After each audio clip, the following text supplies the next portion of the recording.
Fill her up. You're listening to the Gas Digital Network. Conceive, believe, achieve. Shut the f*** up. And new undisputed UFC middleweight champion of the world, Michael the Count Bisping. This is Believe You Me on the Gas Digital Network.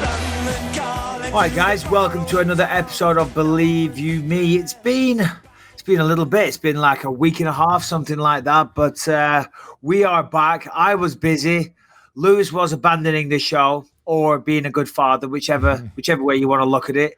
And I'm now in Sacramento. But we're going to start with last week's stuff. But first of all, Lewis, how the hell are you? I haven't seen you in a while. I'm pretty good. I mean, you know, I not as good as you, Mr. Hall of Famer, Mr. Setting the World on Fire, just going around, just traveling the world, being a fucking movie star, book deal, documentary. Holy shit, Mr. Bisping. I go to Disney for a day. That's the excitement of my life. I go to Disney. I start a fight between a family, and and you know, that's really it. That was the whole thing. Yeah, well, I think all this traveling's taken its toll on me because I've been sick as a dog all week. We were supposed to do a show the other day, but I wasn't up to it. And then since then, I'm sure people don't want to hear this, but I don't think I've ever been on a toilet so much in my life. Why? These last few days. What happened? Yeah, I've just been on the bathroom, you know. Why? What are you doing? Are you eating bad? Are you drinking? No. There's a difference there because you have to be doing something if you're on the toilet. No, I'm sick. I think I've got a virus or something. I've got shakes. My head is pounding. I've got shakes. As I say, I've been on the toilet all week. I had to commentate the Contender Series on Tuesday, and I was in no fit state then. We, if you've seen the basically any fight, the Contender Series is no different. At the start of the show, you stand there and you we talk about the main event, the co-main event, or whatever the featured fights are. I swear to God, I thought I was going to faint on live television, right? The room started spinning. I was all shaky, and I honestly thought I was going to faint. I thought, oh, my God, I couldn't focus on what I had to talk about. And yesterday was no better. And today is still pretty grim. But I'm commentating on Saturday. But by then, I'm going to be good. I have faith. But right now... Well, I'm assuming, big weekend in Vegas, the big fight weekend, July 4th weekend, you getting inducted to the Hall of Fame. I'm assuming there was no debauchery, no drinking at all. Completely sober the whole weekend is my assumption. So, I'm sure that had nothing to do with it. No. Listen, your assumption is absolutely correct. As we know, I'm straight edge pretty much these days. Everybody knows this. I'm fucking straight edge, man. Mike the Straight Edge Bisping. The count is dead. Straight edge is alive. No, we celebrated. Of course we did. But this is not hangover, Lewis. This is a sickness. Honestly, I've had shit. I was laying in bed a minute ago shaking, and you were texting me saying we can start at 7:15. I'm like, you said 7:20. We're starting at 7:20 because in my mind I've scheduled a 20-minute lie down with my eyes closed, and I need that 20-minute lie down with my eyes closed. Because, dude. I'll tell you right now, the fans should be appreciative of it. We've been very busy, and I want to apologize first and foremost to the people that expect the show on time. We know how important it is to be consistent. Believe me, it's not like we're going like, oh, well, fuck it, right? We know that it's detrimental to the growth of the show to be inconsistent with it. If there's anything that we can do to make this work, we would do it. I'm telling you right now, it just happened to be so much was going on in Mike's life and my life at that exact week. It was nuts. So it seems as if the smoke is cleared a bit in both of our lives right now. I know I'm coming out to L.A. in the middle of August, so we should be able to get a few in person there as well. And we're going to be setting up some more live podcasts eventually, soon enough. So please be patient, guys. There's no part. We love doing this show. I'm telling you right now, I do a lot of podcasts. I look forward to doing this one more than any other show that I do every single week. The fans are you guys are so patient. They're not even being dicky about it. It's like I get tweets where they're like, yeah, dude, I'd really love the podcast tomorrow. But, whatever. Yeah. Yeah. No, I know exactly. But the problem is, Luce, they don't want to hear the podcast that we haven't done in a while, spending 20 minutes talking about why we didn't do the podcast. Let's get into the podcast. You're wrong. No, you are wrong. We haven't done a show for a while, and then we're going to talk why we haven't been doing a show for a while. Let's just do the show. Let's concentrate on said show. But I've said this many, many a times. the fans enjoy the honesty. They enjoy the curtain being pulled back. This is not one of these other shows where they have structure and they have notes and they have, technology that works, or, a live stream that really kicks off on time. But no, they know. If they've heard this show before, they are well aware that there's no structure, that it doesn't start on time, that there's no notes, that our pets' heads are falling off at every fucking opportunity. Okay? People know that, Lewis. All I'm saying is we don't have to remind them of it at the start. We just say, oh, sorry for the absence. Boom. Done. Move on into the show. Give them the entertainment that they paid for. Yeah, but I think they think that we have a blasé attitude about it. I think they think it's like, oh, well, whatever. Because you see a lot of podcasters out there that do that. They do a podcast, once every 2 weeks. Like, whatever. I want them to know we fucking care. I want them to know that we care. I'm sorry that I wear my heart on my sleeve, Michael Bisping. I don't have a half mansion to go home to. I got my little tiny 2-bedroom apartment, 1.5 bath. That's all I have in my life. So that's all you need. You're in the 1% of people in the world, but still, it's not good enough for you, is it? There's people out there that can't eat, that don't have access to clean running water. But oh no, you're living in Manhattan in a 2-bedroom apartment with only one bathroom, only one place to take a dump. How many bathrooms do you need, Lewis? I have 1.5 bathrooms. Well, there you go. Jesus Christ. I mean, how many do you want? You have 1.5 bathrooms. You have one asshole. Me, with my shitting schedule this week, the amount of bathrooms I've been on, right? I could do with more. But you're not sick. You're not having headaches. You haven't got a blurry mind right now. No, you're perfectly stable. Your colon is cleansed. Your intestines are not in turmoil as we speak. But you still need multiple bathrooms in your house. Take a moment to think of the homeless, to think of the hungry, to think of the poor. Sometimes just give yourself a pat on the back. Realize the sun is shining and you made it, doggy. You made it, baby boy. And be happy with your lot in life. How many bathrooms does the Bisping Manor have? It doesn't matter. How many bathrooms does your house have? 4.5. 4.5. 4.5, but that doesn't matter. Listen, we bought the house. We didn't buy it for the bathrooms, and I'm certainly not sitting here aspiring for 5. 4.5 is good. 1 would do. My old house had 1 bathroom. The house before that had 1 bathroom. You only need 1. You only need 1, Lewis. No, that's not true. Now that I have 2 bathrooms, my last 2 apartments both had 2 bathrooms or 1.5. You need 2. When I want to shit, and my fucking chick or my ex now is in the bathroom taking a shit, it is just the worst. Or when you shit, then they have to go and sit in their shit, or I have to sit in her shit smell. It ruins all of the sexiness. Yeah, no, but I'm talking about you just living there with you and your son at the weekends. You don't need multiples. When you got a family, yes, correct. Thank you for reminding me that I don't have a family. Really just salt in the wound, Mr. Bisping. I'm very sorry. I didn't mean to make you feel bad. We're just talking about facts right now. You live you're living in a bachelor pad right now. Okay, is that the reality of the situation? Yes, it is. Okay, I'm sorry. Yeah, you're a bachelor right now. Good for you. I'm sure you're having a whale of a time. Callum, whenever we have guests at our house, you've stayed there. There's a little guest room downstairs, and it has its own. But there's a bathroom there with a shower, and we always say to Callum, whenever there's guests, you don't use that bathroom because he has his own upstairs, but he always goes in there and drops a deuce, drops the kids off at the pool. And we're like, Callum, that is not yours while the guest is here. That is off limits to use, but he doesn't listen. Yeah, these kids these days. And that's the worst that Callum does.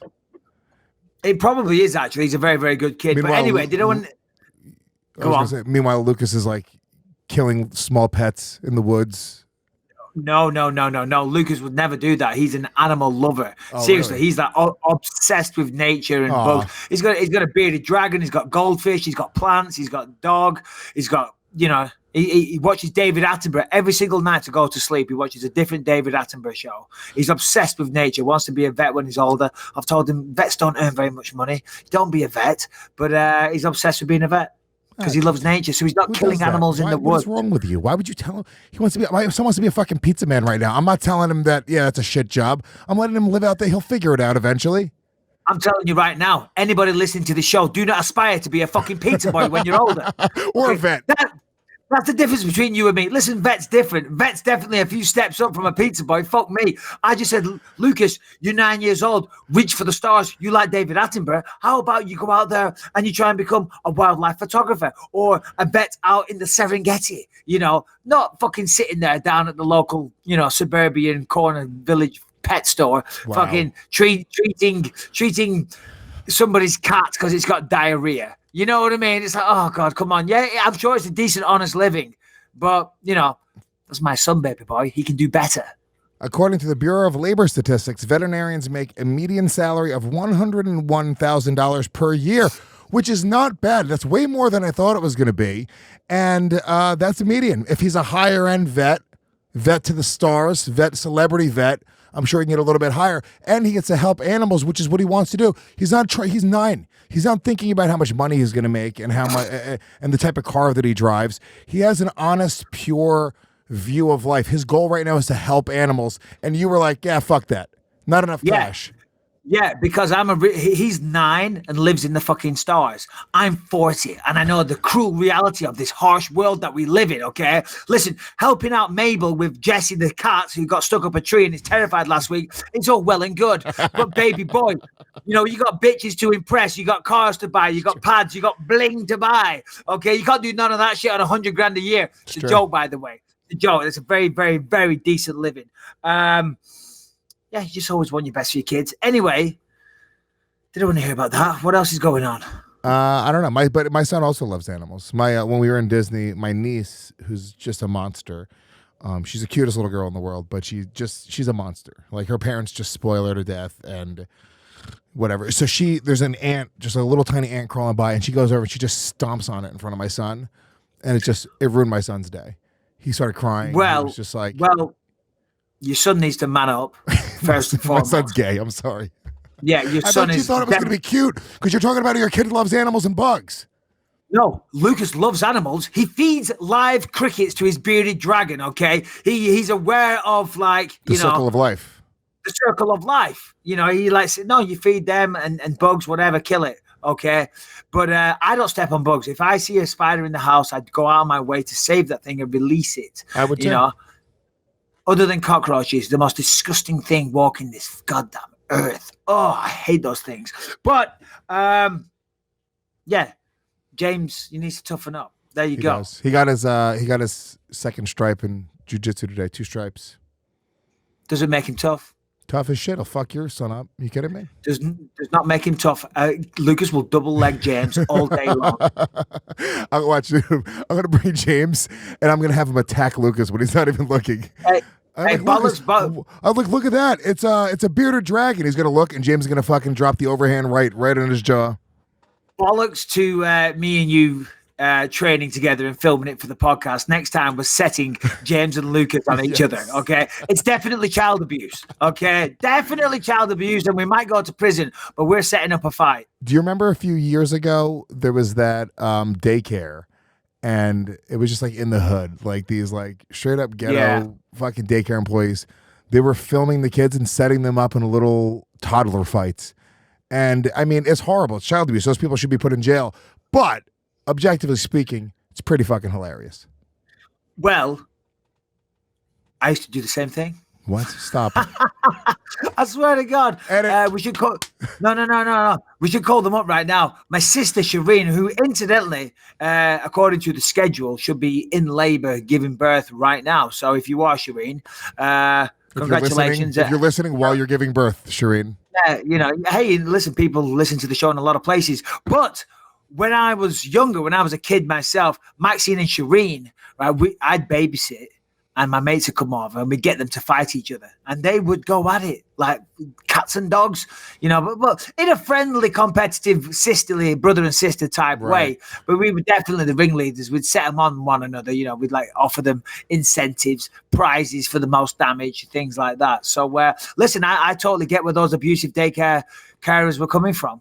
Well, they're your family, so it's a little different, right? So that is another statistic that people don't even think about. So kids that aren't even abused at home, if you have a sibling, I don't know what the percentage is, but every sibling has to abuse their little sibling. I mean, it's me and my sister used to fight each other, and she would like scratch me and smack me in the face, and I would never hit her in the face, but I would punch her in the shoulders with all of my might. I would fucking hit her as hard as I could in the shoulders, and I would give her black and blue, and we were just in constant violence. It was a violent, just nonstop around me, not only for my mom and but my sister and me were just constantly fist fighting each other regularly. And I wonder if they looked into it. I bet you it was like 95% of siblings beat the shit out of each other daily. Well, first of all, it doesn't surprise me that you're a woman beater. I always suspected it. Okay, always suspected it. And secondly, yeah, you're absolutely right. My older brothers, Jesus Christ, they would beat the shit. And I mean like serious beatings. I'm not talking like what you did to your sister there. I'm talking like proper, they would really beat me up. Really beat me up, you know. Conrad beat me up with a shovel once. Stephen beat me up with a... I swear to God. Because what happened, we were on a scouts trip, and we were left alone in the field, and they came around and judged how well we were doing. We had to like dig a hole for a toilet. We'd have to erect the tent and make campfires and all the rest of it. And we got into an argument, and he fucking whacked me with a shovel. And then I ran away, and he grabbed the handle of the shovel, if you look, and goes... and launches it like a javelin through the fucking air. And as I was running away, the shovel came down into my back, put me down. That was pretty bad. Stephen beat me up with an aluminium baseball bat once. So yeah, I totally get what you're saying about the older siblings. When you say beat you up, like was swinging it like he was swinging at an enemy. No, not that bad, but still bad enough when I'm like 9 years old and he's like hitting me with a baseball bat and I'm crying my eyes out, begging for mercy, begging for him to stop, bawling my eyes out, and he's maniacally laughing his head off whilst hitting me with this aluminium baseball bat. Yeah, wasn't fun. You seem to have not made your peace with it. Have you talked to Stephen about this since? Funnily enough, me and Stephen haven't spoken in a very long time. And if you're listening, Stephen, love you, brother. No, we're just talking. All right, listen, enough of that bullshit. There was massive fights last week, and we should get into it because we're a little late to this one, and we were going to break down the fights this weekend. But we got to give our take on UFC 239 at the weekend because it was a big weekend. Obviously, I got inducted into the Hall of Fame. Jason Perillo came out, my wife Rebecca came out, and they gave very, very touching speeches. I thank them for that. That was an amazing occasion. I don't know if you've had a chance to watch it on Fight Pass. Yeah, I'm sure you've got better things to do, but it is on there if anyone wants to watch. The speeches were great, and it was a lot of fun. I felt very, very honored. So thank you to the UFC. Go on, Lewis. You're going to say something? Did you cry?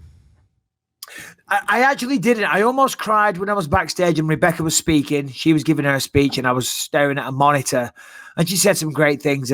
But the problem was at those moments, they showed me on the screen backstage, you know. So I did my best to fight it. I had to take some deep breaths and I was tapping my foot on the floor. I don't know. I didn't want to break down crying. I don't have a problem showing emotion, but I wasn't trying to like over milk it. Oh, this is such a moment. Oh, do you know what I mean? There's a thing. I was like, let's try and hold it together. You know, let's try and be a man, but obviously show my emotion. I mean, I've cried many times. You know, and Rebecca's seen that. I've cried on many occasions when she said nice things. I cried on my wedding day. You know, but I did my best to hold it together. Yeah, there's a thing with crying. Like you almost have to let yourself go. Like you have to want to cry, and when you want, like you could be watching a movie, whatever it is, but it's very rare that it really gets you. Like you can't control it, and you go like, "Oh my God, that's that." It happens, you know, with my kid. Anytime things with my kid, that's when I start to get. But even then, I can control it, you know. But yeah, it's nice, dude. It's great. It's good. I'm really proud, man. It really is, and you know, I think that you're like the one guy that. Really, truly, I'm not saying that I'm not taking anything away from anybody else that's being inducted, but it's like there's just no. This is why when Tim Sylvia was talking shit, it was almost like everyone was like, "What are you talking about?" Bisping's the one dude that really deserves it. He's the guy that out of everybody that went through that journey.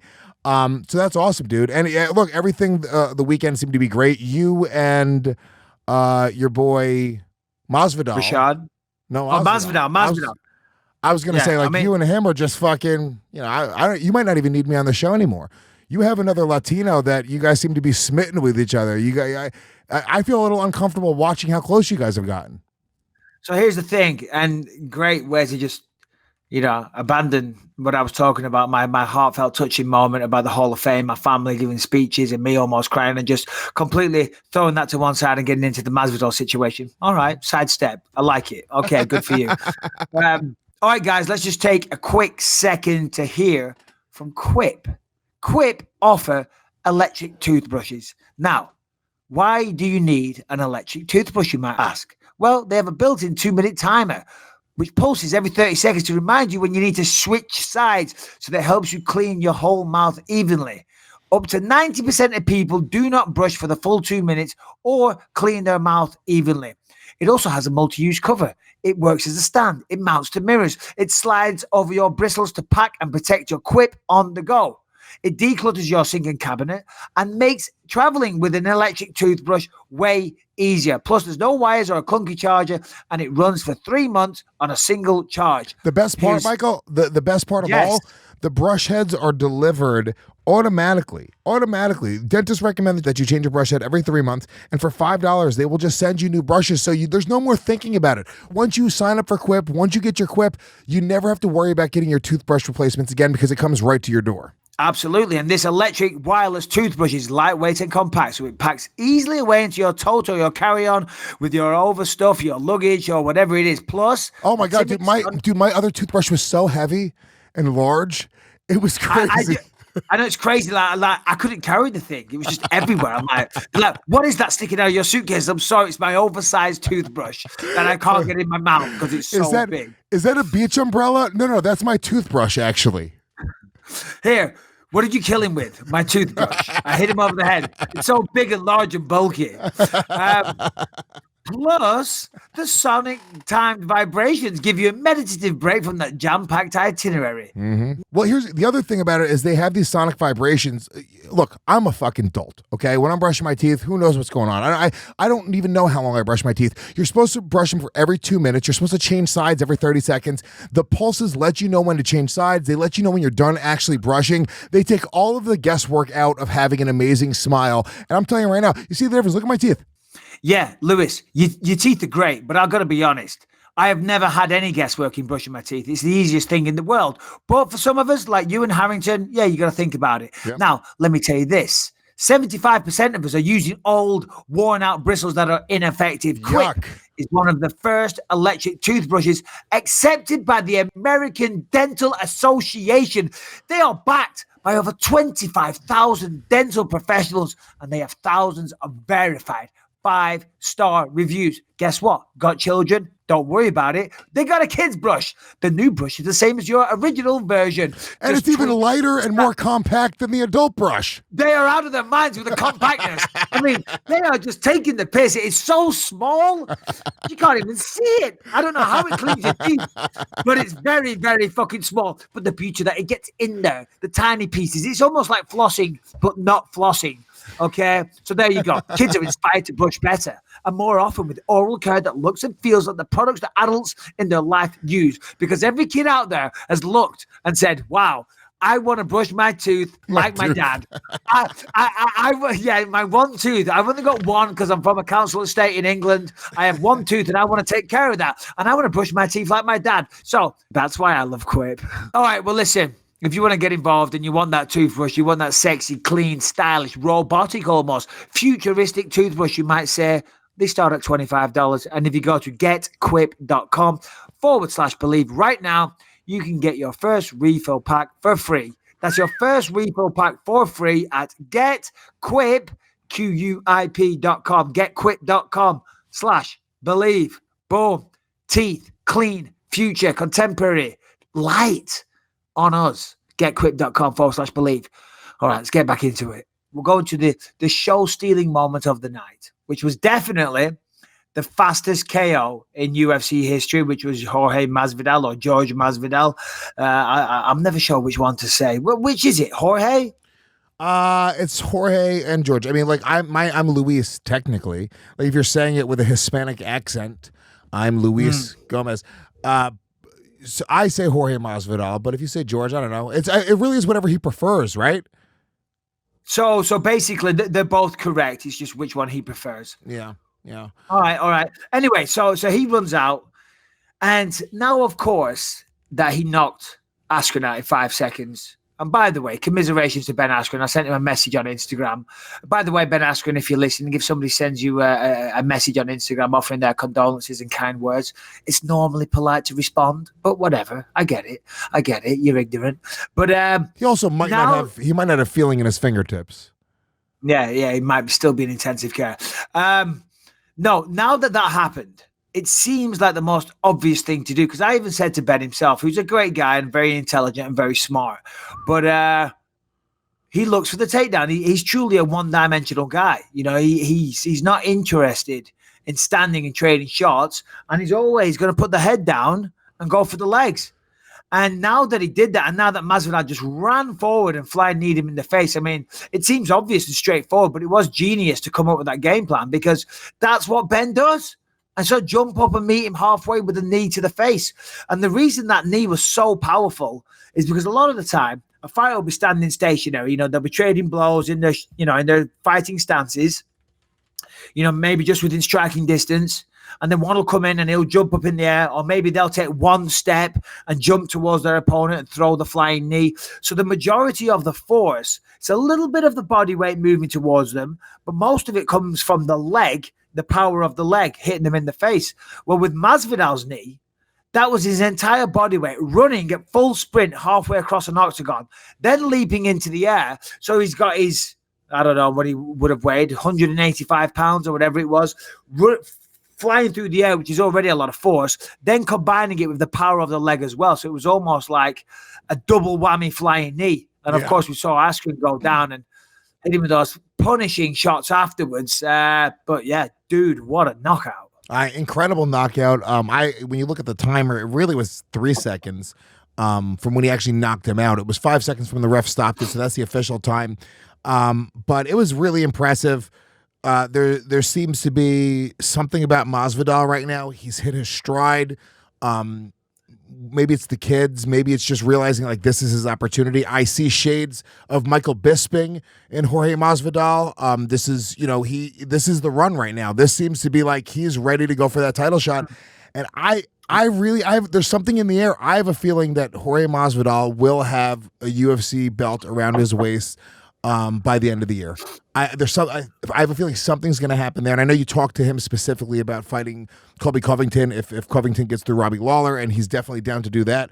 But it was really impressive. Not only really impressive the way that he fought him, the way that he beat him, but also leading up to it, post-fight press conference. What? That 15, 20-minute post-fight press conference, the sound bites just, I'm a fan. He doesn't like me. He's called me a fake comedian on Twitter. I have to accept it. I am a fake comedian. He's a real ass dude. What am I gonna do? He's real deal, man. When they asked him, that reporter was like, "What would you say to people that say maybe you shouldn't have hit him with those shots after the bell?" And he was like, "What do you go watch soccer? Go watch." He was like, "My job is to hit him until the referee pulls me off. That's that. If you don't like it, you're watching the wrong sport." It was so badass and so the spirit of what I like in a fighter that I was like, fuck it. He won me over completely. This is the fight that is I'm a fan. You guys are friends and everything now, but I got to be honest with you. That fucking was such a great performance. I'm just in awe. Well, no, same here. Absolutely, and it's funny because the last time I saw Masvidal was in London when he fought Darren Till. And obviously, as you know, anyone that listens to the show, we've kind of gone back and forth. He sent me many messages on Instagram and made them public, and we talked shit, and he went at me a couple of times. And, we've had public spats. It never came to blows or anything. And I always said, I don't know what his issue is with me, to be honest, other than ripping up the Cuban flag, which is, it was a lighthearted bit of banter as far as I'm concerned. Anyway, he came up to the desk afterwards, and Chael said to me, because Chael was you had John Anik on the end, Chael in the middle, and me on the other end. And Chael's like, are you two guys cool? I'm like, honestly, I don't think so. I've got no issue with him, but you know what he's like. He's a hothead for sure. And he's like, and Chael said, do you want to stand in the middle so that I'm on the end? I'm like, Chael, what the fuck do you think I am? Do you think I'm going to bitch out and say, yeah, switch positions because the bad man might get me? I'm like, no. But listen, Jorge came up, George came up. And he was cool as fuck, man. And I think he realized, because when I saw him in London, I walked past and, I could have, if I wanted to be an asshole there, I could have been an asshole. But I said, hey, what's up, George? And he kind of nodded. And I think that was us, without saying squashing the beef type thing. And he come up and he was cool as hell, man. He was cool as hell. And, I said, congratulations. I said some kind words, because how can you not? At the end of the day, you got to respect that. What he did out there, that was fucking phenomenal. Not only did he make history, the fastest knockout in UFC history, he just knocked out a 19-0 undefeated fighter in 5 seconds or 3 seconds or 2 seconds, whatever it was. You got to give the man his respect, right? And he was very gracious. He took the respect and he didn't act like an idiot. He didn't try and start shit with me, And he was actually cool and we said some nice words back and forth, and I gave him a little hug at the end. And so, yeah, I don't know. I guess maybe we're cool now. You never know. I'm still not sure I'm going to go hit him up next time I'm in Miami. But you might need him. You might need his protection at this point. Probably will. Maybe if he thinks you're cool, you won't be attacked by all the Cubans in Miami. But so anyway, so he did amazing there. Well, he specifically did an interview and said what it was, why he was kind of squashed to beef. I think it was with Ariel Helwani. With me? Yeah, he said it was London specifically. He said he was like, Bisping could have been a dick just to be a dick, like just to get in his head. He knows it's fight week. Till's a British guy. And Bisping could have just gotten in my head, whatever it is, just so, or think he's getting in my head, talk shit, try to get me riled up, try to get me emotional. And he didn't. He was very respectful, and he was like, at that point, it was, it was kind of like, what are we doing? So yeah, definitely, I think it's a similar thing where it's like you guys are. There's guys that are like athletes in the UFC where it's like they wear the Reebok gear and they look good, and then there's just guys who, like, you can tell certain guys are just fighters. And there's this weird like respect amongst guys who are like legitimate fighters. So it's cool that you guys squashed the beef. Masvidal, awesome. I'm glad he's also saying that he's willing to fight Covington as well, which I hate that. We haven't. It hasn't come up that often in the years that we've been doing shows together, right? Fighting teammates. It doesn't happen that often. Well, exactly. And here's the thing. And I said this to Masvidal on the night. I can't remember the exact wording, but the possibility of him fighting Covington came up. And he just said, and I said to him, I said, fucking, that is so refreshing to hear, because Chael or Ariel or Anik, whoever it was, spoke about him fighting Colby Covington and the fact that you're teammates. And Jorge said, he basically said, I'm doing this for me. Teammates, all well and good, but screw you. I'm putting myself first before anybody. And if I'm going to be world champion, if I'm going to take what's mine and make the money I can, then if I've got to fight you, I'll fight you all day long. And I was like, yes, thank you very much. Because, maybe they are super close. I don't know if they are, but generally you go in and train with someone doesn't mean that you are actual brothers. And they'll they take it from you. So I'll take it from them. Of course there is loyalty and you help each other get good and all the rest of it. And you don't talk about what goes on outside the training room, but ultimately you can't get in each other's ways of your goals. If you're both trying to be champion, I know Covington thinks he's already the champ, but he's not. But so I really respected that from Jorge. I really did, and you're right. He is a real fighter. And there's not too many in the UFC. There's a lot of athletes. There is a lot of fighters. Of course, there's a lot of fighters, but like real fighters that will throw down on a moment's notice, that are scared of no man. And he's one of those guys, and I do respect that. Yeah. I agree with you, Mike. There you go. Thank you, Daniel. Mr. SB Fighter of the Year, Daniel Cormier, chiming in there. So that was Masvidal. Now we got to get to Luke Rockhold. Yeah, we got to talk about Luke. And the amount of messages that people have sent me, because everyone seems to think that I'm going to take pleasure in seeing Luke knocked out like that, and it's the opposite. I really feel for the guy. I do. I feel bad for him. It's a real shame. Not only did he get his jaw broken, but he's now been knocked out cold, viciously, in 3 of his last 4 fights. And I can't help but think that he's done. He's got to be done. He's got to be over now. Now, that doesn't mean that he's going to be. What he could do is come back and prove everybody wrong, prove me wrong. That's what I would have done. That's kind of what I did, and if he does that, then my God, he'll have my respect forever.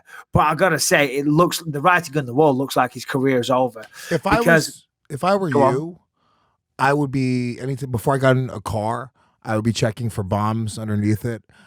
Anytime I walked down a dark alleyway, I'd be like, "Wait, what's going on? Is there anybody following me?" Because I think you did something to Luke Rockhold. I don't think that it's not like I have no idea the science behind somebody's chin going, but it's just like I think you took his soul, and he just couldn't come to terms with the fact that he got just fucking murked that way, and he just was never able to come back. I don't know what it is, because there was a confidence that man walked around with, and if he followed through physically, like he could be that confident. And I don't know, ever since that, it was, even in the David Branch fight, which he won, he wasn't looking extremely, if I'm not mistaken, I believe he wasn't looking great in that fight.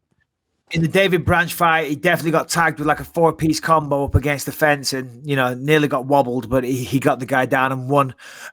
He got down on top of him, worked his top game, and got the stoppage. But yeah, you're right. There is.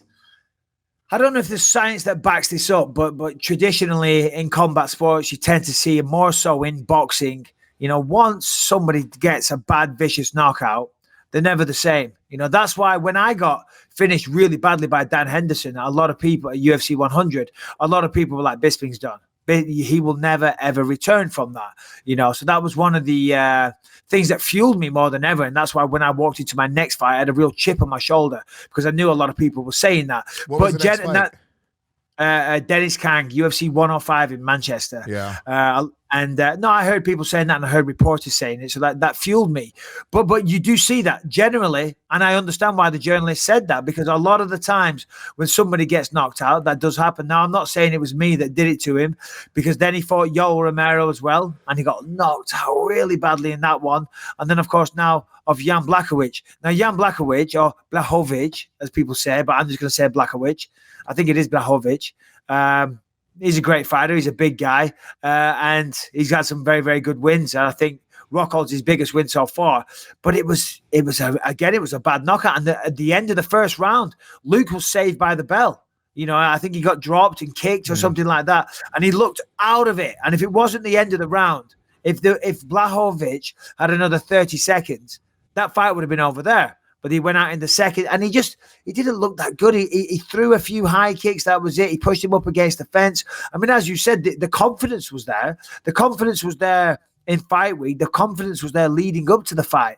But he didn't fight that confidently, And this is why I say again that he may be done, but I also may be wrong. But it's not only the fact that he's been knocked out 3 times of his last 4. It's not only the fact that he's got a broken jaw, and that's going to take some time to heal and come back from. It's also the fact that it's one thing getting knocked out cold once and coming back from that. But when you've been knocked out cold 3 of your last 4, that is some psychological demons to overcome. Yeah, especially, I guess Dana White had said he hopes that Luke Rockhold retires or something along those lines, that he doesn't need it, that he has another career in modeling. Yeah, look, if you don't need it, why put your body through it? But is Luke Rockhold does he have a crazy lucrative modeling career? I feel like that's got to be going out the window soon enough. He's a good-looking guy, but there's a lot of younger, better-looking dudes that are in just as good a shape. 100%. People say this, and they talk, "Oh, he's modeling," and I've never seen one fucking ad with Luke Rockhold on a bus stop, on a subway post, nothing. Where are these modeling pictures? Oh, you have? I have. I've seen it at an airport. I saw him, and I had a little chuckle. Furious. I was like, "Fucking motherfucker! Where's the store manager? Get this down right now!" No. So here's the thing. He's, by all accounts, he's not my cup of tea, of course, but, he's a handsome dude. He's tall. He's in great shape, and women seem to like him. But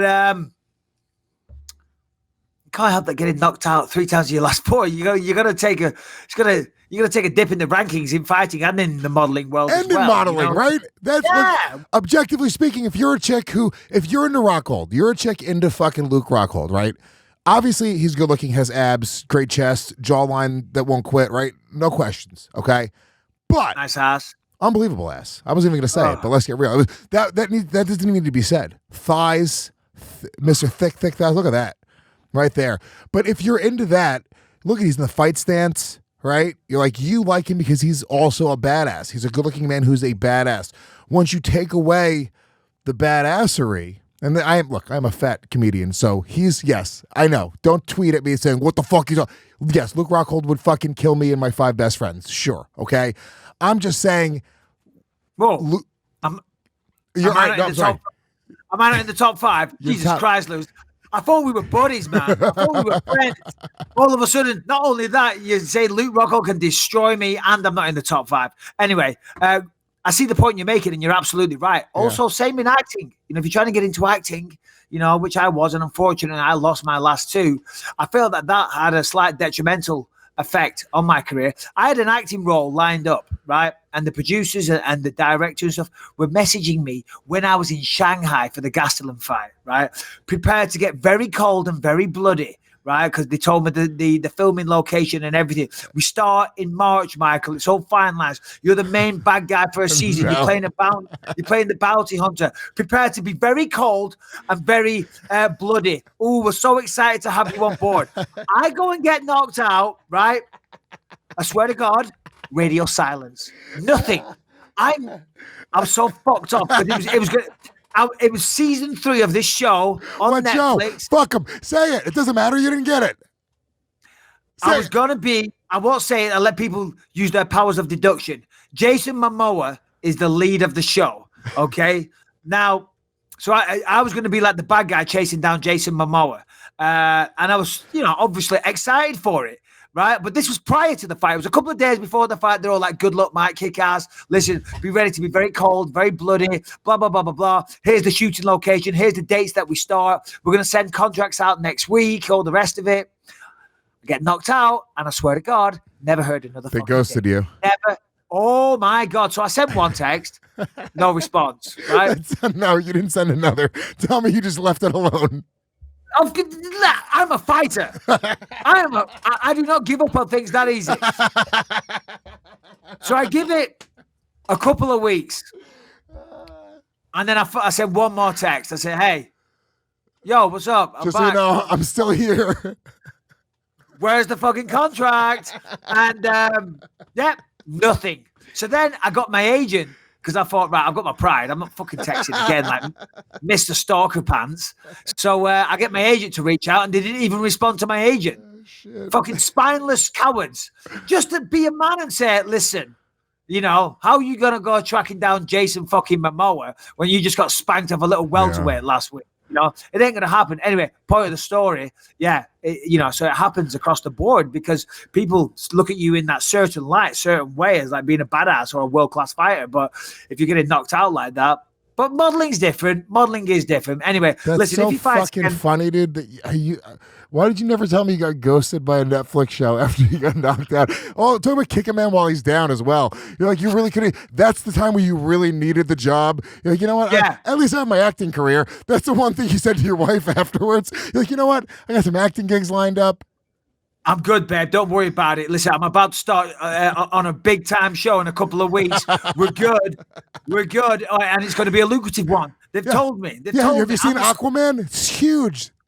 I'm the bad guy for the entire season. 10 episodes. Oof, we made it, doggy. And they're like, no. Goodbye. See ya. Radio silence. Thanks for that. You know who you are if you're listening to this. Suck it. All right, Mike, real quick, we got to talk about our brand new sponsor, Native, which I really love this deodorant. They create simple, safe, and effective products that people use in the bathroom every single day. The deodorant that they sent me is the best deodorant I've ever had in my entire life. It's made in the USA with ingredients found in nature, things like coconut oil, shea butter, tapioca starch, and many, many more unbelievable native ingredients. Native ingredients. Yes, say that again, Lewis. Yeah, no, absolutely. Listen, these days, you want things to be natural. There's too much crap and chemicals in everything, and it's just not required. Fortunately, this native deodorant doesn't do any of that. As you said, it's all simple, natural ingredients. They have the fewer, simpler ingredients. Everything that's in our deodorant, and that's why they stay clear of aluminium, parabens, and talc. Try Native risk-free with free returns and exchanges. You can choose from a variety of enticing scents for men and women, including coconut and vanilla, our most popular scent, the lavender and rose, cucumber mint, and eucalyptus Essence and Mint. And look for the limited edition seasonal scents being released throughout the year. I have it in my bag right now. It's good. You know, it's fantastic. I love it. And it smells sexy. great. I got the eucalyptus and mint, and I'm telling you right now, what I do is when I want to hook up with a chick now, you remember the Nasty Boys from the WWF back in the 80s? I give them the armpit, and I just shove her face right into my armpit, and that's it. That's like a panty dropper right there. That's your move? That's my move now with chicks, only because I have native deodorant. I wouldn't do that before. That'd be crazy. Jesus, thank God for native. You're getting laid left, right, and center. Yeah. So yes, listen, you want some deodorant? I suggest, yes, you do. We all need it. We all want to smell free, and we want to do our body good and save the environment. So please try out Native. Get 20% off your first purchase. Visit nativedeodorant.com and use the promo code BELIEVE during checkout. That is nativedeodorant.com. The promo code BELIEVE during checkout will get you 20% off. Simple as that. 20% off. You're welcome. All right. Where were we? Amanda Nunez. Wow. Amanda bloody Nunez. She's a fucking badass, dude. She's a bad bitch. I love Amanda Nunez. She's yeah, dude. I mean, it's just she's also another one where we've talked about this for years now. You get people that once they get into the UFC, it's one thing. They jump up a level. But then once they become like legitimately a title contender, they almost jump up another level. And then once you get the title, it's like you're at your absolute. It's not even just like, I mean, maybe I'm crazy, but like you're training for the absolute best fighter always in the world at all times. You have more money available to you. You have more, the better training partners available to you. You have more resources available to you. You become sort of the absolute best version of yourself. I think most of the time when you sort of go through that trajectory, and Amanda Nunez is definitely that story. I mean, Amanda Nunez today, I think would murder Amanda Nunez from 5 years ago. She looks so good. Oh yeah, absolutely, 100%. I mean, if you look at a record, back in 2015, well, prior to that, in 2014, she got beat off Kat Zingano. Now she went out there and was putting a beating on Kat Zingano, but then she gassed and Kat finished her. But since then, she seems to have got her cardio under control. I mean, then she beat Shayna Baszler. She kicked her leg off. It was disgusting. Then she choked out Sarah McMahon. She took Valentina Shevchenko to a decision, beat the piss out of Miesha Tate in one round, destroyed Ronda Rousey in one round, fought Valentina Shevchenko again, beat her by decision again, beat Raquel Pennington by punches, Chris Cyborg inside one round, and then head kicks Holly Holmes' head off in one round. I mean, Holly Holmes, Chris Cyborg, Shevchenko, Ronda Rousey, Miesha Tate. I mean, come on, this is crazy. I mean, talk about, the best of the best of the best. And She's just tearing through them, not even close fights, just absolutely destroying these women. Yeah, I mean, it is like head and shoulders. I just don't know who else you put in there. I mean, Holly Holm was sort of like, there was a story there because maybe stylistically she could figure out the distance. She could maybe kick her. She kicked Ronda Rousey in the head. Who the fuck can you put in against this woman? She destroys everybody. Well, she doesn't destroy everybody. She beat Valentina Shevchenko by decision twice. And Shevchenko is naturally smaller. Remember, Nunez fought at 145. Shevchenko's now at 125. Right. So and they were competitive fights. But I'd still say pound for pound, number one female fighter, Amanda Nunez, number two, Shevchenko. And it's a close number two, but Nunez is just destroying people, as is Shevchenko. But still, let's keep it on Nunez. It was her night. I thought Holly Holm was going to go out there, dance around, make it frustrating for her, use the boxing footwork, use her jab, all the rest of it. And she was doing that, but she wasn't really engaging, right? But at some point, you've got to engage. And she was trying to use that side kick, side kick to the leg, or an oblique kick, which people call it. It's not an oblique kick. It's a side kick to the leg, but whatever. Depends if you turn your foot inside or outside. Long story. But as soon as she started doing that, but we saw that Nunez was looking for the high kick, and then she kind of timed it perfectly because Holly picked the leg up to throw that side kick to the leg, and then she waited for it to come down and boom, threw the head kick, connected perfectly. And it was just great. It really was. I mean, and I mean, who is there left for her to fight? I mean, a rematch with Cyborg, okay, 100%. I'd like to see that because the first one was vicious. But once she does that, 51-second knockout, it was nuts. No, but once, if she beats Cyborg again, who the hell is that? I mean, Jermaine Durandame is fighting this weekend. There's her. She's definitely got very, very good skills as well. I could see her actually giving a good fight, but I think that's probably the only one left. Once she's taken her out, she might as well bloody retire. And it's annoying for her because she's so good, but her problem is going to be having competition now. Yeah, she can't retire. That's almost the problem with like female MMA, and I don't know, but I'm assuming that Amanda Nunez is nowhere near financially like just there. She's not like Conor. It's not even like Ronda. Ronda was a different thing because Ronda was like this like lightning in a bottle. Everything just kind of added up at the exact moment. Amanda Nunez. But hold on. They're not trying to push Amanda Nunez in movies, WWE. It was just a different thing. I feel like Ronda was given every opportunity possible. She was the face of women's MMA, and then also it was a timing thing. Uno momento, por favor. Okay. Uno momento, por favor. Let's take a look at this. She beats Miesha Tate for the belt at UFC 200. Now, I do look at the salaries of what people get paid, and it's only the salaries that are shown to the Athletic Commission. So often there's more. Mine was never correct. Okay, but it seems that she's on a flat 500,000 per fight now, plus pay-per-view as she's the champion. So she beats Miesha Tate at UFC 200. Then she fights Ronda Rousey, right? She was the champion. She would have been getting a piece of the pie. I don't know how many pay-per-views that did, but generally when Ronda fought, the pay-per-views were huge. So she would have made a lot of money on the Rousey fight. Then she fights Shevchenko. All right, fair enough. I don't think that was a big seller. Raquel Pennington, yeah, she was the main event in that, so that wasn't a big one either. Cyborg, that was the co-main event of a Jon Jones fight, if I'm not mistaken. I think it was Jon Jones and Alexander Gustafsson. I think that did around 800,000 buys. So she probably made a couple of $1 million on that one alone. Yeah. And then Holly Holmes, the one at the weekend, that was Jon Jones again. We don't know what that did, but she's definitely in the last few years earned, $5 million, I would guess. Enough to retire, though? No. You personally... Whoa.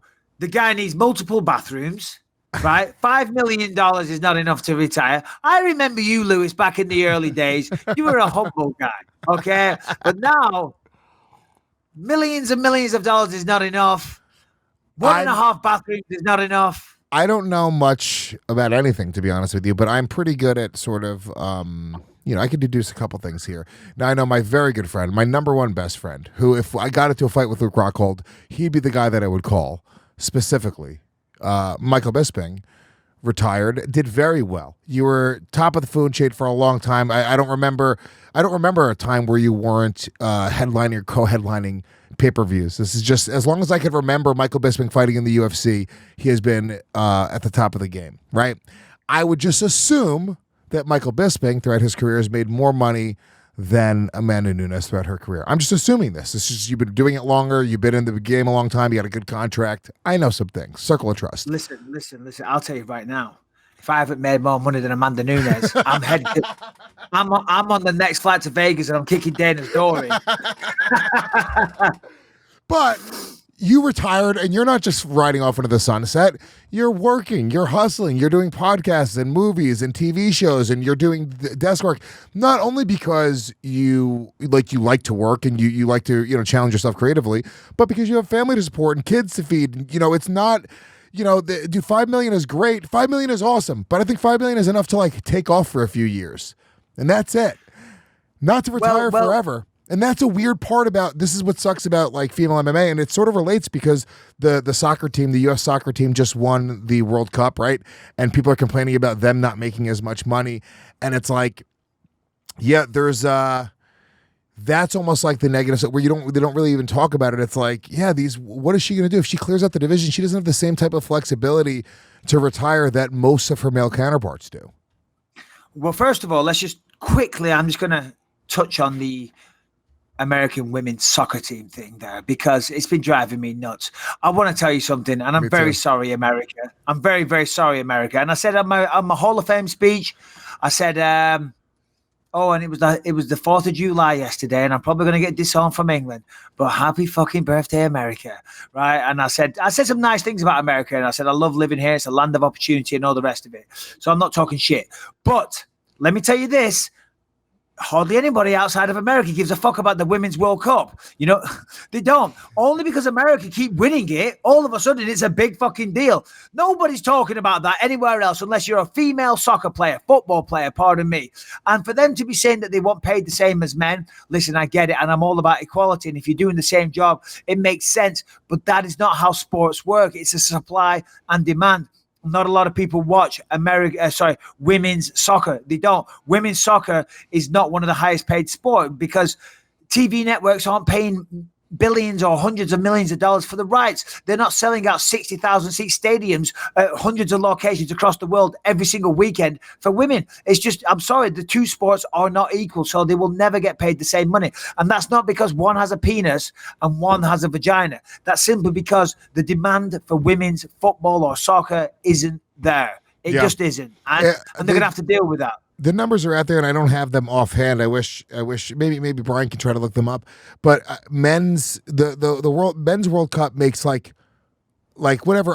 Somebody said it the other day. It's like a crazy amount of money. It's like such an insane amount of money.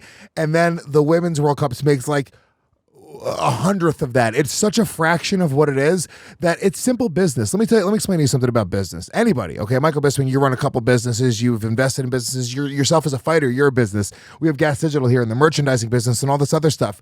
We want to make money. Fuck sexism. Nobody gives a shit. Nobody who's running a business is going like, you know what? I want him to succeed because he's got a dick. I don't give a shit, dude. I want to fucking send my son to the best school. I want to take him on vacations. I want to have nice things. I want to succeed. And if the path to success is by working with a woman, and more power to you. I'm telling you right now, that is the way, especially corporations, they would love to be able to use the equal pay and to be able to use sort of social justice as a marketing tool. If they could pay women that much and use that as marketing, they would. But there's no fucking way to do it. There's no money there. No, there isn't. Well, there's some money there. There's some. Are we still talking about women's soccer, football? Yeah. Well, there's some money there, but there's just no way they can. Football players in England and all over Europe and probably in Brazil, well, they'll come over to the European leagues. They're some of the highest paid athletes, if not the highest paid athletes in the world. There's a few outliers. You got Conor McGregor, you got some like Roger Federer, tennis players, some Formula One drivers, but the majority of them are, and you got Floyd Mayweather, of course, a couple of boxers. Anthony Joshua's probably creeping in there, but typically footballers, man, they make ridiculous money, and I mean ridiculous money because it's the most watched sport in the world. It is. Outside of North America, the whole world watches it. North America's not too keen on it, although it does seem to be growing massively over here. I do feel that. I do sense it. I see it on TV more. I see more people talking about it. I see your face lighting up like a Christmas tree. What have you read on the internet? Well, I'm looking at the Forbes top athletes, the world's highest paid athletes from this year. The top 3 are footballers. Lionel Messi, Cristiano Ronaldo, and Neymar are the number 3. Canelo Alvarez, number 4. Roger Federer. This is 2019, I guess, because Mayweather didn't fight that many times. Roger Federer, Russell Wilson, Aaron Rodgers, LeBron James, Stephen Curry, and Kevin Durant. So tennis, boxing, football, and basketball. Yeah, dude. But the top 3 spots go to football players. But it's supply and demand. You're completely right, dude. People, if they're going to spend the money on it, I'm telling you right now, it's as simple as that. There's no conspiracy here. Not today, not 2019. I get in the 50s that look, throughout history, yes, women have been held back and they've been marginalized and they're not taken as seriously, but not today. That's just not going on right now. If you're a woman right now and you got a good idea, guess what? You're going to probably get fucking rich. Simple as that. You cannot complain if you're a woman in 2019 about being treated unfairly because they're laying out the fucking red carpet for you. Oh, 100%. And the thing is, they're different products, the different entities. So they can't just go up and say, well, I'm going to call it football because it's football where I come from. They can't just look and say, well, hold on, I play football as well, and I'm the best women's player or best player or whatever for the best team, so I want the same money. No, women's teams, women and men do not play on the same team, right? So they're different contracts. They're different contracts. And if the TV network will look at it and say, hold on, here's how many views we get. Here's how many advertisers and how much advertising dollars we can make from this product. So here's what we're willing to pay you. There's completely separate entities, nothing to do with sexism. So hold on, what was I going to say there? I forgot. Oh, and I was going to say, regarding women and working with them, if any women watching this or any men for that matter, I've got an idea for a great TV show for me and Lewis, right? We're spitballing. We've got some ideas with a meeting with the production company soon. And if a woman comes up with the right idea, then guess what? We're doing it and we're working with a woman. Let's rock and roll, bitch. Let's party. We're looking for ideas. Me and Lewis are taking over the TV. We have world the idea. We have the idea. No, I don't want to talk about it right now. We don't have the idea. I don't like it. We'll leave that there. You need to stop. No, I don't need to stop. You need to stop going on about it because I don't like it. Moving on. But can not getting into we won't say it. We won't say it. I won't say it. I'm not going to say it. But can I just be honest? If you just didn't like the idea, I would go fine. But the reason you don't like the idea is wrong. I just don't like the idea. I just don't like it. Honestly, for a TV show, it's not good. And this is bad podcasting because they don't know what we're talking about, so it's really bad. It's like somebody says, "Oh, I've got something to tell you." Oh, I can't tell you. Oh my God, you're not going to believe what happened. I can't tell you though. You're like, you're a dickhead, and that's what we're doing to the public right now. So anyway, let's move on to the next fight on the card, which was Jon Jones and Thiago Santos. Jon Jones and Thiago Santos. How did you score it? I fell asleep. Oh, okay. I legitimately fell. The fight itself was boring, I heard, the next day. But I can't blame the fight because I fell asleep. I was in vacation mode. I was in Florida, Orlando. When I'm on vacation, I go to bed very early every night, and I was awake, and I was like, all right, I'm watching the fight on the internet. Let's do this. And as soon as they started announcing them in the ring, my eyes just started getting heavy, and then boom, that was that. Yeah, it happens. I've been there myself as well. Sometimes, like, I've been to the movies and watched a great movie, I've fallen asleep. And I said, I fell asleep, but it's nothing to do with the movie. It wasn't that the movie put me to sleep. I'm just tired. I needed a nap. And you put me in a dark room where no one's talking to me. I'm going to fall asleep.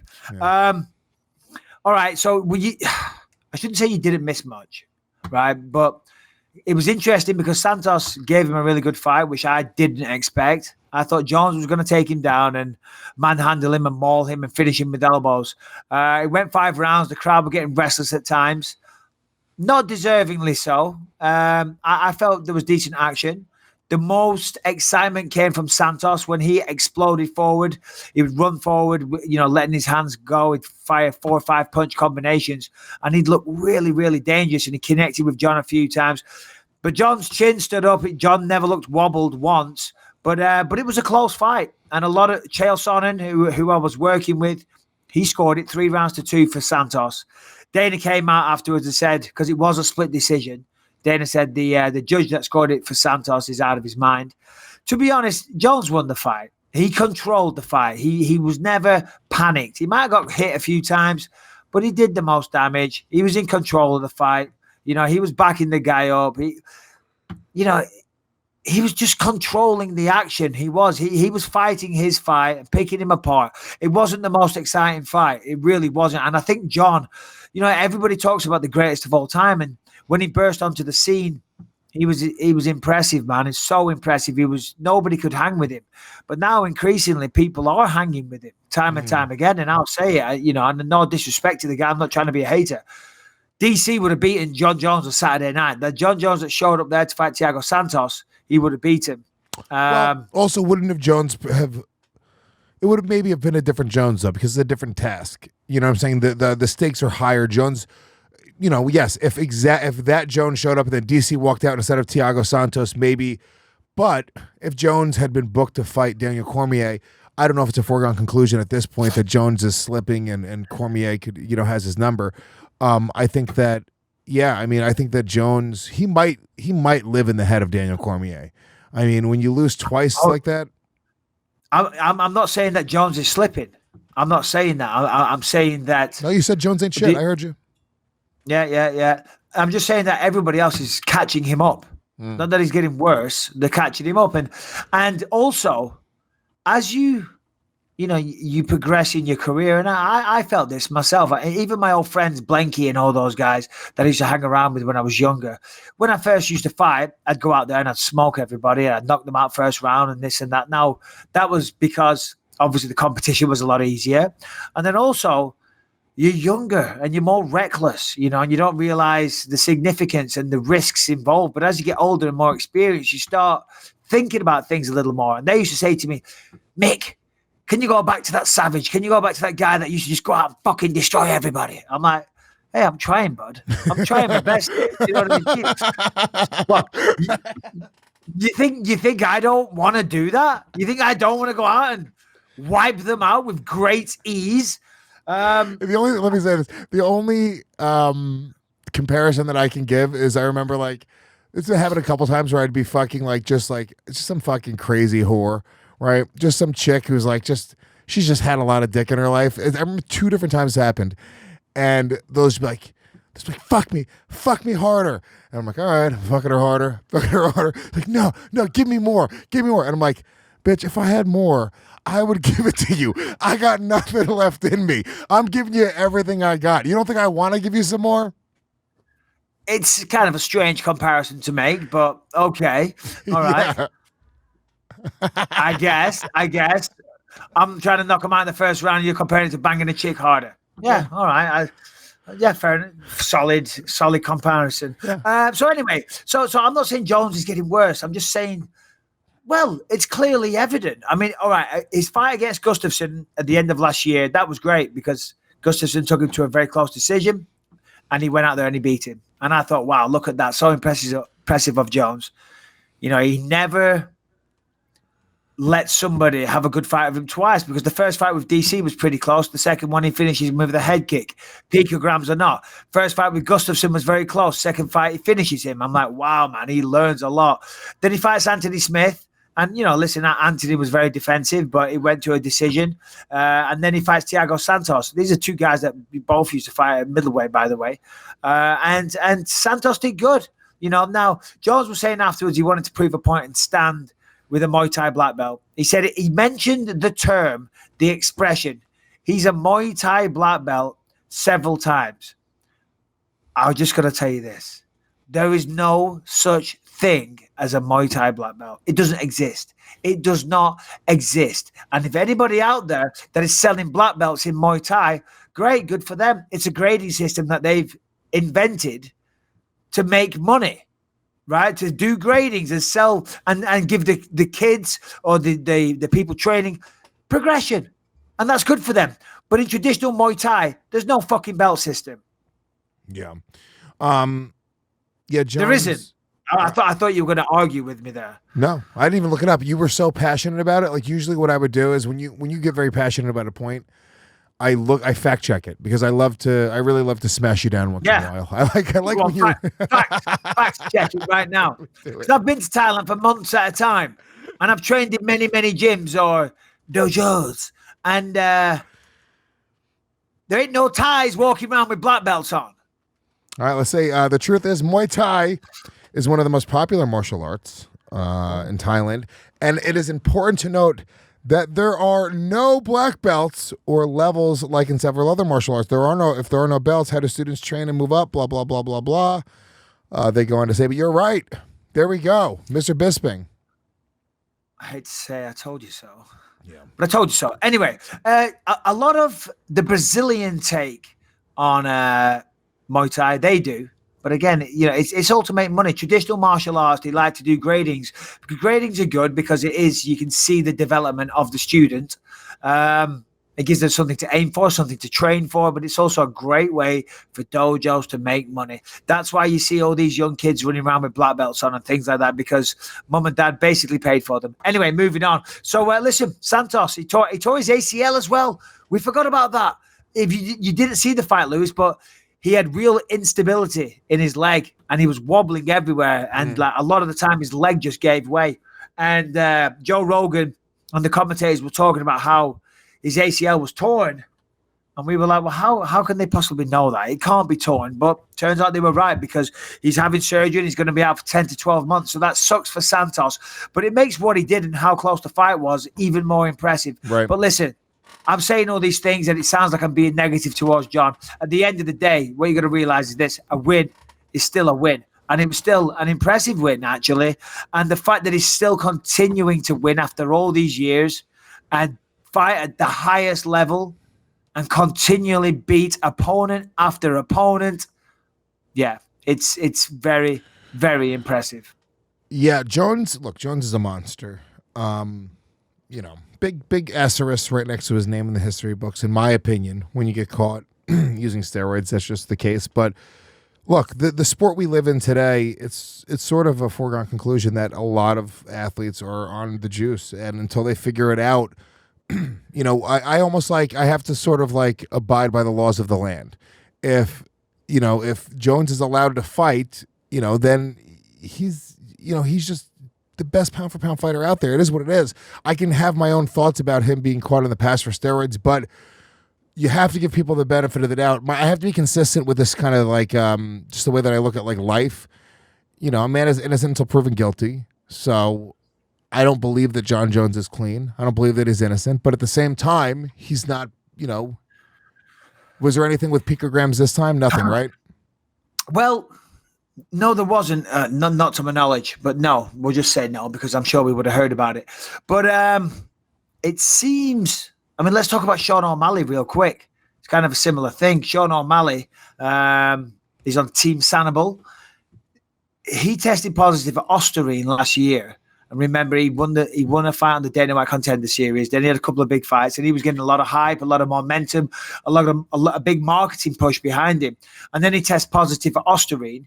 Yeah. And then I think USADA kind of accepted that it was from a tainted supplement, so they gave him either 6 months or a year. And he was just coming back now again for a big fight on International Fight Week, just like last year. And then once again, Osterine pops up in his system. I refuse to believe, honestly, and I know I always say there's no smoke without fire, but there's no way that one person is going to be that stupid to test positive for Osterine, and then when they haven't even finalized their suspension and they're coming back for a second fight, that they're going to be taking the same bloody thing. You know what I mean? You've got to be pretty goddamn dumb to do that. Pretty dumb. And from what I hear, once again, it's a tainted supplement. Apparently, a lot of these supplements, because I was talking to, who was it? Somebody from the UFC were telling me, and they said, no, there's so many of these supplements out there that have Osterine in them. So it's a real shame, So I don't know. Maybe there's something to that with Jon. That's the reason I brought that up. You know what I mean? And the scientists are saying, and I'm not making any excuses for Jon. Scientists say that this pulsing thing can happen, and who knows? Maybe that's what's happening with Sean O'Malley. But your question was, and I don't want to keep on about Jon Jones anymore. But carry on.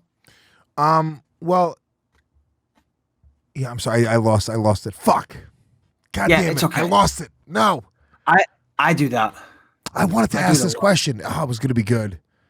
Oh man, come on, tell me, give it to me. You fucking dick. All right, real quick. Let's take a moment. And I really want to hear it. Let's take a moment. Real quick, guys, go to our iTunes right now. Leave us a 5-star ranking, positive review. We love the reviews. You guys are the fucking best. The best fans of the world, believe you me, podcast fans. You guys are so positive, and I really do love all the feedback you guys give us. Go to our YouTube channel right now. Subscribe there. All the latest episodes are available in on demand, wherever you guys want them. Right on our YouTube channel, just search Believe You Me Podcast or Michael Bisping Podcast and click the little subscribe button, and make sure you guys leave little reviews for the episodes as well. And if you love the show, the entire on-demand library is available at your fingertips at gasdigitalnetwork.com. Use the promo code BYM. Get a 14-day free trial. It's only $7 a month. You get access to this show, my other podcasts, a bunch of 20 different podcasts here at Gas Digital. And yeah, that's that. Get those plugs out of the way. Yeah, Sean O'Malley, it's a sad case if he's getting screwed by that. I remember the question now. What do people really? This is just. I almost feel like supplements are a scam, just in general. I don't know, man. How much do they really do? Am I crazy? Am I just being ignorant right now? How important is it to get fucking creatine into your body and all these dumb little things that everyone takes? I just feel like, does it make that much of a difference? Is the risk worth it? The reward of taking supplements while you're working out, does it actually benefit you that much? Were you using a ton of supplements? I wasn't using a ton of supplements. I was using some products from My Protein. Of course, we all do. Yeah. No. But honestly, I never used a lot, but some people swear by them. I never had that amount of discipline. See, a lot of pills that you take, like glucosamine and other things like that, you got to take them every day without fail for a long period of time for them to work. Sporadically taking them here and there doesn't really work. But protein powder, that was definitely one of the main things I'd always use. I'd use some multivitamins. I'd take some amino acids and things like that. And they do help. They definitely do help. And creatine will make you stronger. It'll make you more explosive, in the short term. But you got to keep taking these things. But the risk is, now I always say no smoke without fire. And the reason I always used to say that was because I was never particularly anal with, checking the labels and all the rest of it. But to be honest, for the last few years of my career, I was using My Protein. Of course, I was sponsored by them and I'm a proud ambassador. But prior to that, I would just jump from company to company wherever I could get my supplements. I'd walk into a GNC and whatever they had, and it was a good deal and it looked like a quality brand that I recognized. Yeah, I'd buy that. And I never had any issues. But Jeff Nowitzki, who's, of course, in charge of the USADA program over at the UFC, he's told me instances where, because I checked, it was the Anderson Silva fight. I had a couple of products that I was using. I said, hey, Jeff, just want to check. No problem using these. One of them was a thing called Expel, which is like a natural diuretic. There's a lot of dandelion root inside it and some other things. So it just makes you pee, right? So obviously when you're trying to cut weight and shift water weight, it's advantageous. And then there was another one. I forget what it was. And Jeff said, well, that one's okay.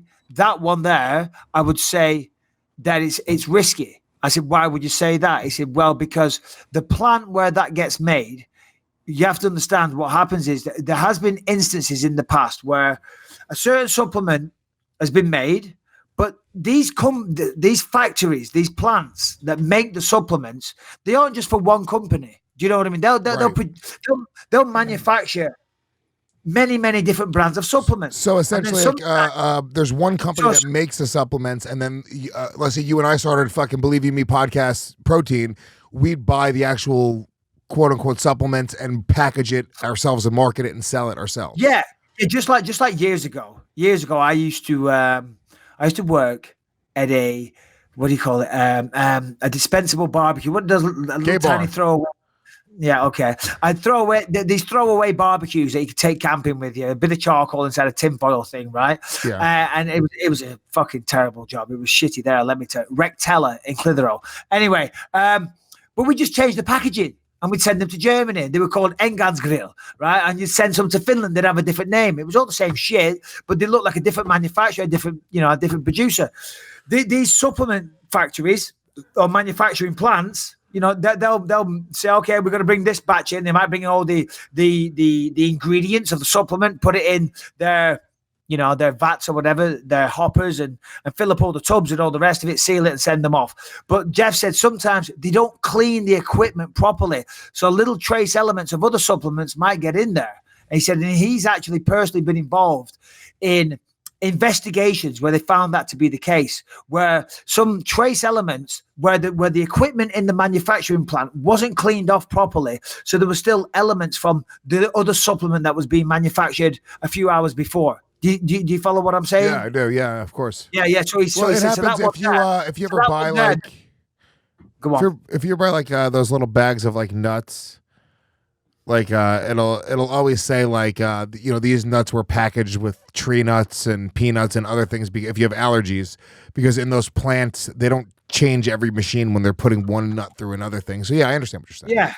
Yeah, exactly, same thing. So there you go. So anyway, so Sean, if you probably are innocent, it looks like you're innocent. So my condolences, my thoughts.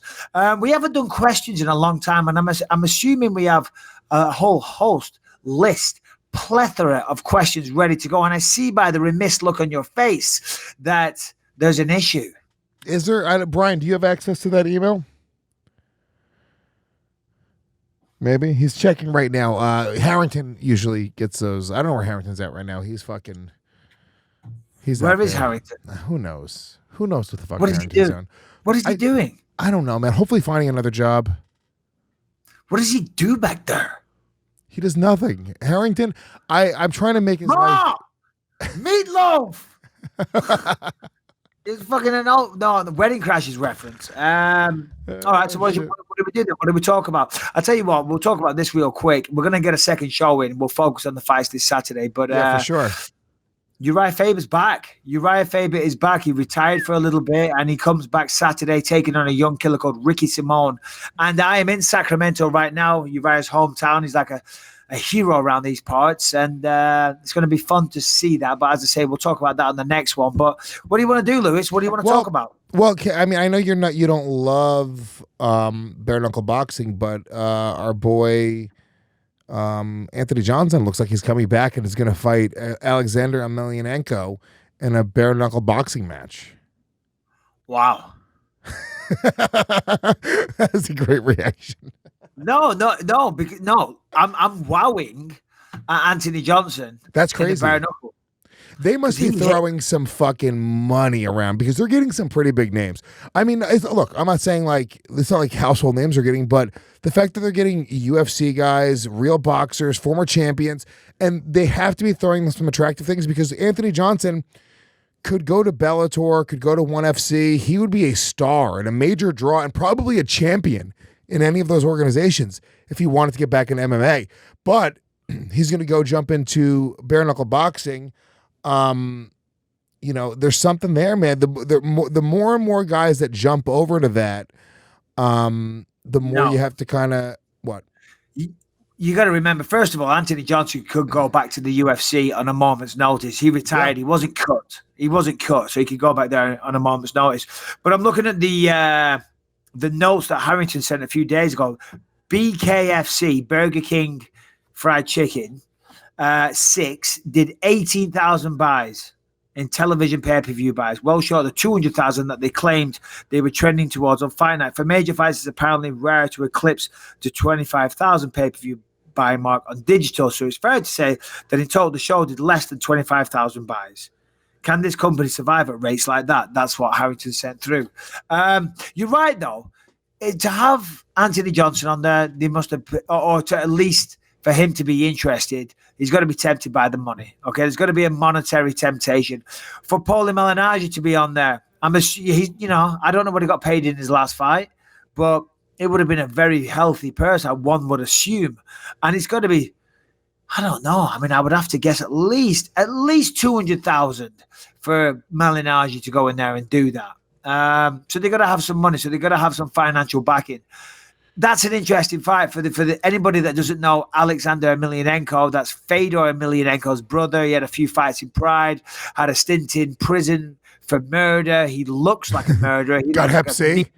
He's Hep C. He looks like but he looks like a mean son of a bitch. He really does. So to see him and Anthony Johnson throwing down in a fight, yeah, I'd watch it. Again, I'm not overly keen on it, and I don't want to spend too much time talking about it. But I think they've got a really, really wealthy financial backer, and I just don't feel like their business model is sustainable. Because if not a lot of people are buying the pay-per-views, not a lot of people are watching. It's like Dana used to say back in the day, all these upstart companies would say, we're still going to start a fight promotion, we're going to rival the UFC. And ultimately, all they were doing was making the sport of mixed martial arts, which in turn is the UFC, makes it bigger. And they all end up folding, but they all added to the marketing for UFC ultimately, because a lot of casual fans don't know the difference. Yeah.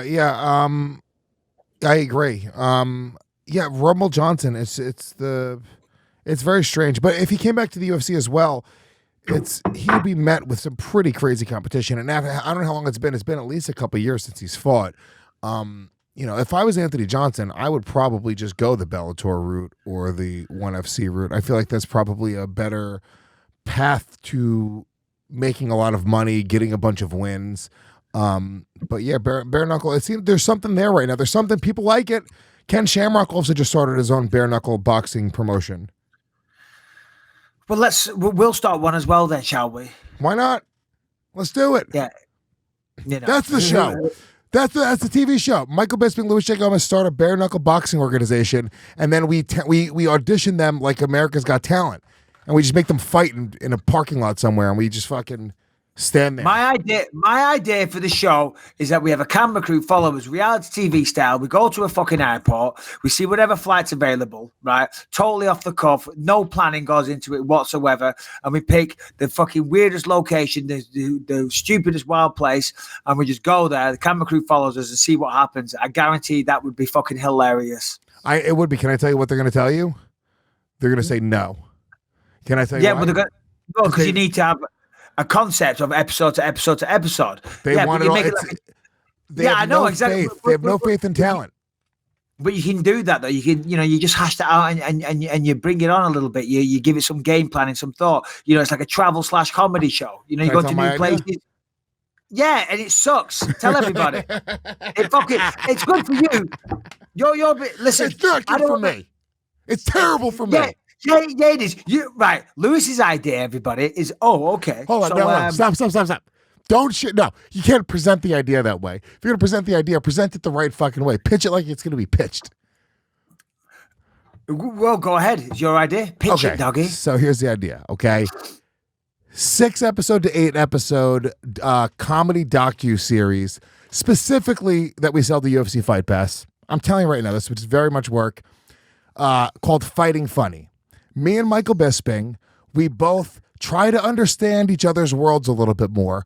I go into a full training camp, get an actual fight, a real deal fight, not against some fucking comedian, not against Harrington, but a guy who's trying to fight, go into a real training camp with real fighters. Michael Bisping walks me through it. I start to understand his world. I'm not trying to be a fighter. That's not the deal is. I'm just trying to understand your world. And at the same time, Michael Bisping moves to New York City, goes into the open mic comedy world, gets into a comedy class, learns from the best comedians in the world, and tries to learn how to do stand-up comedy from the best comedians in the world. We learn from each other. Odd couple elements, fish out of water. Boom. Fighting Funny. I don't want to do it though. I don't want to do that. I don't want people trying to say I'm trying to be the next Brendan Sharp. I'm not trying to be a comedian. You're not trying to be a comedian. Stop. Here's your side. Listen, you fancy yourself as a bit of a fighter already. You were even saying to me on the phone the other day, and then we get Dana to put it on the fucking Contender series. Listen, I'm like, this guy's out of his mind. The Contender series is a very serious produced thing. You can't just have Luis J. Gomez kicking it down for a fucking episode of Fighting Funny, undermining the whole thing. They're trying to find the stars of tomorrow with real badass fighters, right? Stop. Let me finish, right? Your part, you're in the gym. You're training, you're hitting pads, you're running, you're doing cool shit. What am I doing? Sitting with a bunch of fucking hopeless fucking wannabe comics going, hold on, let me think of a joke. It's just not funny. Your bits are cool, my bits are shit. Okay? No. Well, hey, it's dead because I'm not doing it. Can I tell you why? Can I tell you why it's even better? Dead, though. It is dead. He's trying to make me cry. Fuck him. It's just dead in the water. Because can I tell you why it's even better? It's a no. Because you're so against it, and here's why Michael Bisping is against it. No, he's nervous to do stand-up comedy. And it's fine. You have a crippling fear of getting up in front of people. I understand that most people do. Most people do. If you were a good friend, if I was in the top 5 list, you would have gone to the Hall of Fame thing. I was pretty much I pretty much did a 30-minute set. I had people laughing the fucking ass off, and there was a fucking teleprompter with a speech in it. With jokes and everything. I said, fuck that. I don't need the teleprompter. I'll just wing it and speak from the heart. And it was hilarious. So I do not have a crippling fear of standing up in front of people. And I'm not scared of doing that. I just don't think it's a good concept for a TV show. Tweet at us. Do you think it's a good idea? Let us know. I don't care. I don't. Right? And by the way, I had a meeting once and I brought that up and they didn't like it either. TV professionals in a network didn't like it. And then you had another meeting and they did like it. Remember the other meeting that they did like it? No, they didn't like it. They didn't. So listen. It's not that I'm scared of anything like that.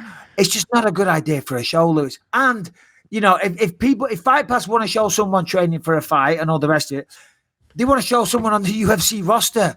Not a fucking out-of-shape comedian in New York. With the greatest of respect, my friend. I'm not trying to be mean, but they have a roster of over 500 people, right? If they're going to do that, they'll take one of their own guys and do it with. No, I understand, dude. I would also, if I had never done stand-up comedy, I would also have a crippling fear of doing that as well. It's fine. We can move on. So terrified. We can move on. So terrified. It's just no. We just need to come up with a good idea because we got some production companies that want to work with it. But that isn't the one, doggy. That is not the one. That is not. And if you've got an idea, send it in, tweet it in, shoot it at us. But there you go. Do we have any questions? Do we? Did you figure it out? No. We'll wait till. What are we doing? A show Saturday? When are we doing another show? Well, hopefully Saturday, but the problem is, here's what I just found out. We finish here, which is actually very refreshing. The show will be finished by 7 p.m., which is crazy. So we're going to have a super early start. Typically, I don't go to the arena until like 3 p.m. in the afternoon. But I don't know what time my call time is, but obviously it's going to be a lot earlier. Most of the time we don't finish till like 11 p.m. Now they're saying the main card starts at 5 o'clock, which is super early. Really? Yep, main card starts at 5 p.m. I think it's just ESPN TV scheduling. Why don't we do it on Saturday? Why don't we do a post-show wrap-up? Can you do that, or you're working the desk? No, I'm not working the desk, no. But after working all day, Lewis, and talking all day into the microphone, with the greatest respect to you and the whole team, I don't want to come back and then, talk about it to you. Okay. Fine. Or maybe I do. I don't know. Maybe I would. Maybe we can do that. In fact, let's do that because I don't want to drink Saturday night. No, but it gives me a reason because I'm trying to not drink, so we could do an hour wrap-up show. We could even do it live. That'd be kind of fun if we did a live show like an hour after the event's over. All right. If you promise me you watch the fights so we can talk about it, if you promise we will do a live post-show Saturday immediately. As soon as I finish, I'll come back into my room. I'll turn the computer on. I'll get out my lightsaber microphone, and we'll do it. I love it. I'm in 100%. Brian, we'll watch the fights here Saturday. Deal. Hey. I don't need you all intoxicated, partying it up, forgetting the questions, getting the camera angles wrong, Jesus Christ, doggy. I need you guys crazy. Gonna be fucking. We do real drugs here. It's New York, baby boy. Okay, all right. Well, listen, guys. As Louis said at the top, we apologize for the inconsistency lately. It has just been the craziest time in my life recently because I'm doing a lot of commentating. I'm doing the desk. I'm doing Contender on the Tuesdays, and I've had all this other bullshit. By the way, I haven't got a copy with me right now, but I got a delivery the other day of my book, Quitters Never Win, the actual book itself. That's awesome. And it was pretty surreal, man. Because I've been working on the book for a while, and I never gave it any thought. But then when the book physically shows up at your house, and you can hold it and you can run your fingers through the pages and see it, and it's your life story and your life's work. It's very, very cool. So that releases July 23rd in the UK, I believe, and then. I'm going to England as well, do some book tours and whatnot, so I'll be over there, keeping out on my social media for that. But, All right, so listen, we're going to do a post-fight show. We're committing to it Saturday after the fights.